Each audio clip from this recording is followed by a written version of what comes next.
শুভ সকাল বন্ধুরা, তোমরা সবাই কেমন আছো? আশা করছি সবাই খুব ভালো আছো আর আমিও ভালো আছি। তো এখন বাজে সকাল 7:30। তো এখন আমি রান্না বসাবো। আর এত তাড়াতাড়ি রান্না কেন বসাচ্ছি? মেয়ের তো আজকে স্কুল নাই, আজকে শুক্রবার, গুড ফ্রাইডে ছুটি। আর তাহলে রান্নাটা কেন করছি?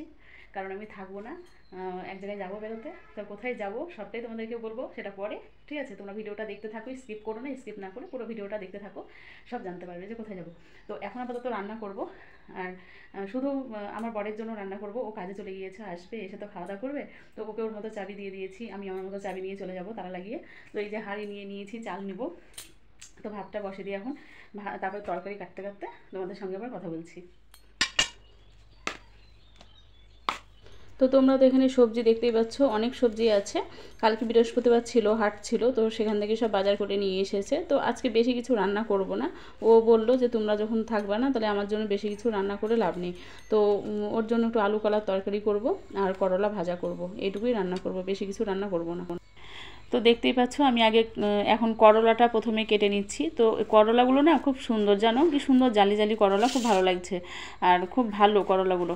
তো আমার বর আবার বললো কি যে ও করলাটা অল্প তেল দিয়ে ভাজতে হয় না, যে অল্প তেল দিয়ে কি সুন্দর সেদ্ধও হবে কিন্তু ঘষা ঘষা করে। ওই করলা ভাজাটাও খেতে ভীষণ পছন্দ করে, আর আমি আবার পছন্দ করি বেশি করে তেলে ভাজা। তো এদিকে দেখো আমি আলু কলার তরকারি, সবজি টবজি সব কিছু কেটে নিলাম, রেডি একদম।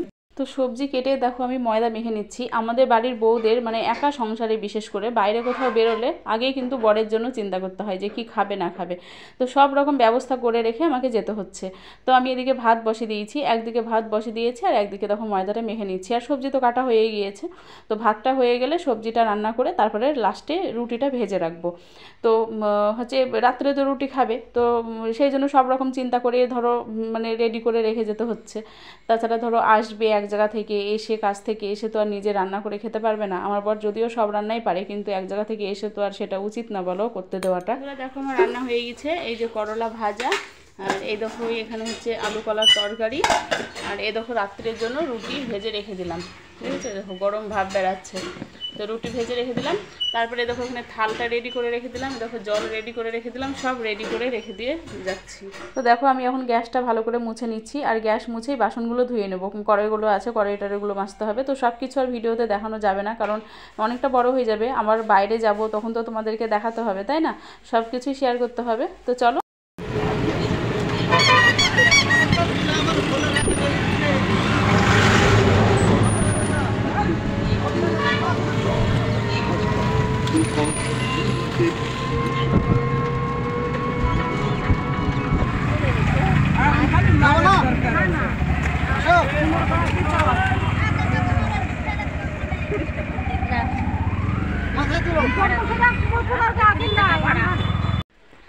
বন্ধুরা আমরা ফাইনালি চলে এসেছি। তো পরে বলবো, তাও বলবো, এখন কিছু বলবো না, পরে বলবো তোমাদেরকে যে কোথায় আসলাম। কি করছিস রে? কি গম? হ্যাঁ, এদিকে রান্না চলছে, এদিকে গরুটা খাচ্ছে। মনে কই? হ্যাঁ, ও সব গম আছে না এগুলো? দি কোথায় তুলবি? বারান্দায়? মেঘ মেঘ করছে তো, ঘরে তো আগে উঠি। ওখানে ব্যাগটা রেখে দাও।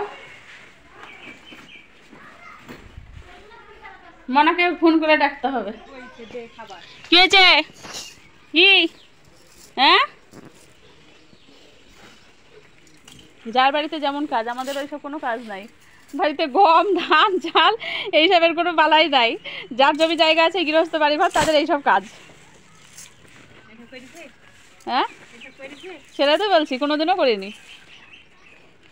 বাপের বাড়িতেও কোনোদিন করিনি, শ্বশুর বাড়িতেও করিনি। কিন্তু তোরাও বাপের বাড়িতেও যেমন করিস নি, শ্বশুর বাড়িতে এসে করছিস তুই। আর হচ্ছে কুসুম তাও একটু ধান টানগুলো তাও সেদ্ধ করে সময় ক্ষেত্রে, আর পুচকি। তাছাড়া আমিও না, ছটকিও না, আর আশাও না। আর এক বস্তা হবে না কি এগুলো? আর এক বস্তা হবে না। তো বন্ধুরা প্রচণ্ড মেঘ করছিল, তো সেই জন্য বাড়িতে তো কেউ নেই দিদিদের বাড়িতে। তো সেই জন্য আমি আর দিদি মিলে, দুজন মিলে দেখো আমি গমের বস্তাগুলো তুলছি। জীবনে যা করিনি এখন করলাম, কারণ উপায় নেই, জামাইবু নেই বাড়িতে।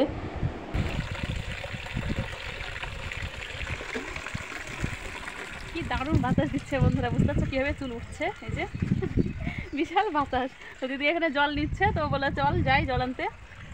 তো সেই জন্য এখানে আসলাম। আর এই চারিদিকে বাগান টাগান আছে, তো মানে গাছ গোছালি আছে চারিদিকে, খুব সুন্দর লাগছে, দারুণ বাতাস, সত্যি দারুণ লাগছে। মানে ছায়া জায়গা আর একবারে বাতাস দারুণ। বাস হচ্ছে মনে হয়, এই দেখো বাস চলে গেল।